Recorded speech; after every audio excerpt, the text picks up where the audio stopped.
how to create or make VRChat group on mobile. So if you want to create or make VRChat group on mobile, then what you need to do is you just need to simply follow these steps. You can open up your mobile browser and go to the official VRChat website.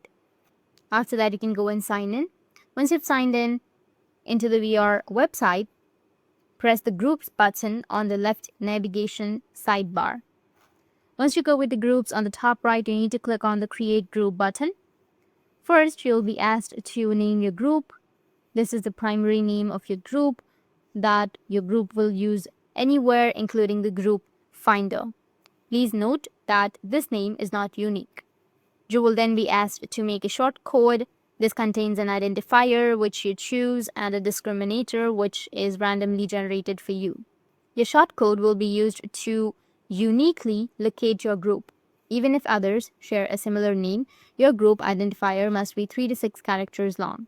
Next, you'll be asked to write the description of your group. This will appear on your group's profile page. You need to try to describe what it is your community does in VRChat.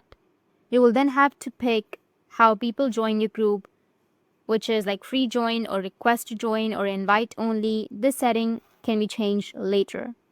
Next, you'll have to pick if you want your group to be public or private. This setting cannot be changed, so choose carefully.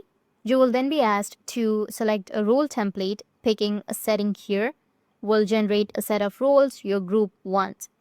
The next step will require you to select a banner for your group. Once you've selected, you can select one of your uploaded photos or you can upload a new one.